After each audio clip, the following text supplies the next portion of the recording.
here we are, the birthplace of China, the centre of it all. To the north we have the Forbidden City, the Tiananmen Gates. To the east we have the National Museum. South, Chairman Mao's Mausoleum. To the west, over here, the Great Hall of the People. And in the centre of it all, what makes Tiananmen Square, the monument to the people's heroes. It's quite amazing being here, in the centre of it all. The Forbidden City right there, the National Monument behind you. It's incredible, to say the least. It was here on October 1st, 1949, that Chairman Mao proclaimed the People's Republic of China. And it's just, you can feel the history seeping from the walls. You may not be able to tell it from just by watching a video, but standing here is absolutely incredible. Here we are at the gates of the Forbidden City. It was the home of the Ming dynasty to the Qing dynasty. Constructed in 1420, it was the imperial palace of China for 500 years and the heartland of government. We're now entering the Forbidden City, going through the Tiananmen Gates. I think Tiananmen roughly translate to the gates of heavenly peace.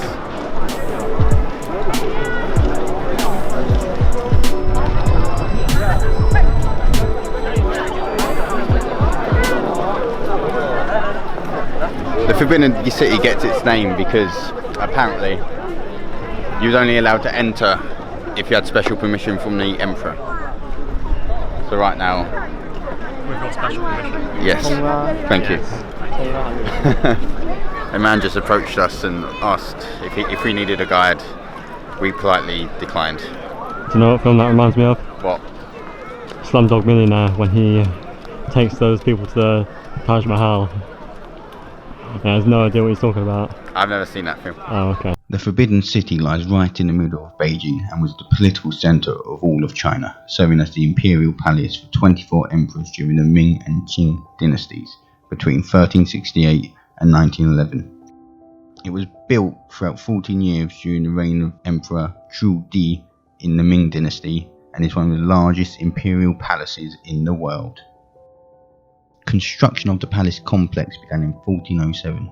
It was completed 14 years later in 1420, and then the capital city was moved from Nanjing to Beijing the next year.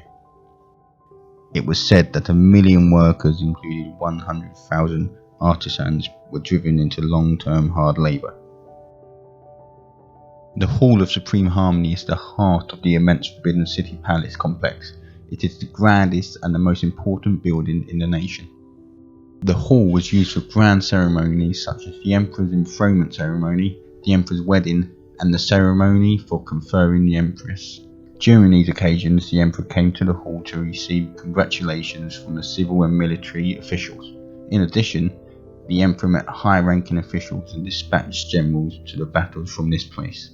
We're currently standing in the courtyard in front of the Hall of Supreme Harmony.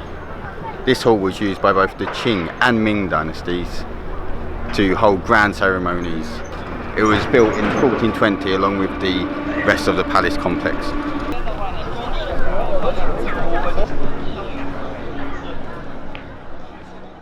Behind the Hall of Supreme Harmony lies the Hall of Preserving Harmony. This is where the Emperor rested and changed clothes before departing for such important rites as selecting the Empress or Crown Prince.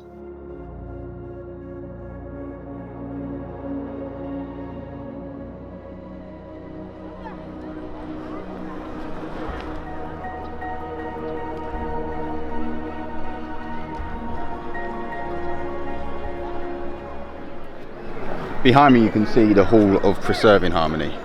During the Ming dynasty, emperors would often change here before going off to party in the Hall of Central Harmony. However, in the Qing dynasty, they would hold great banquets here.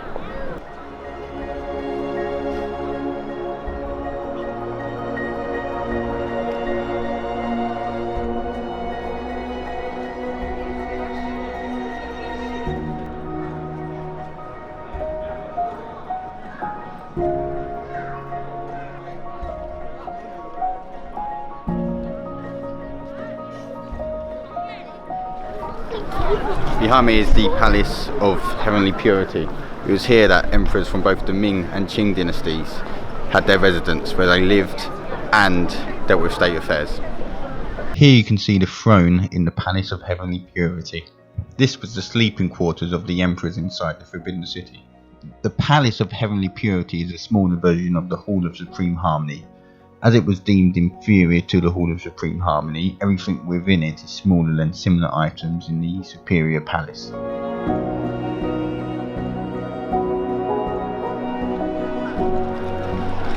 We're currently in the palace gardens. It's quite amazing to think it's quite amazing imagining emperors and empresses walking around here. Even in autumn, it's still green and beautiful.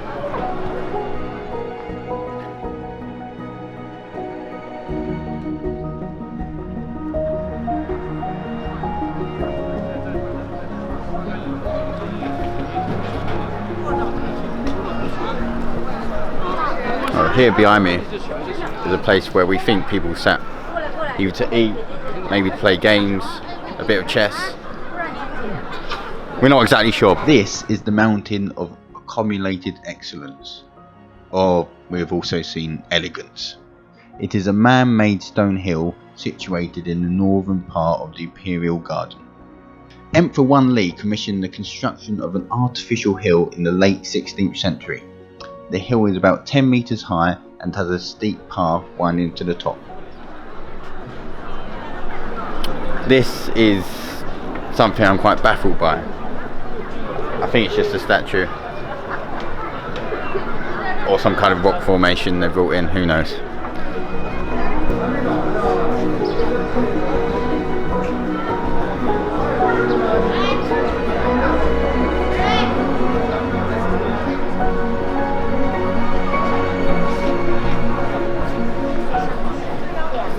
Hello.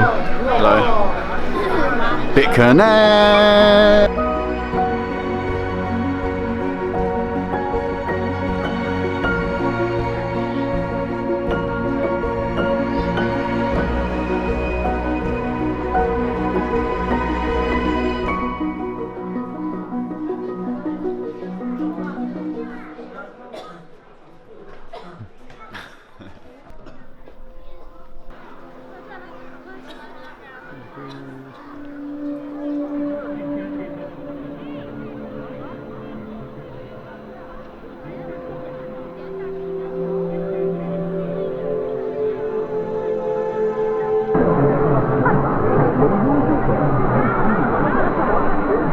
We're now about to enter Jingshan Park,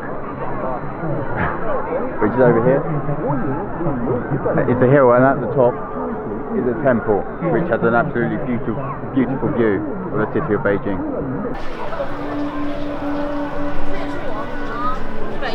We've just entered Jingshan Park. As you can see, it's very beautiful. Trees, grass, which is very far and few between in Beijing. Birds, different kinds of wildlife.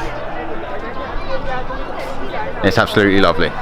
It's not a very big hill, but we're about to climb it. So come with us.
What an absolutely beautiful view. Tiananmen Square is best known for the massacre that happened there in 1989. What started off as student protests for economic and social reform on April 15th quickly led to widespread demonstrations. On June 4th, troops and tanks entered Beijing and forcibly suppressed the protesters, firing at those who tried to block their advance. Death estimates range from a couple of hundred to many thousands.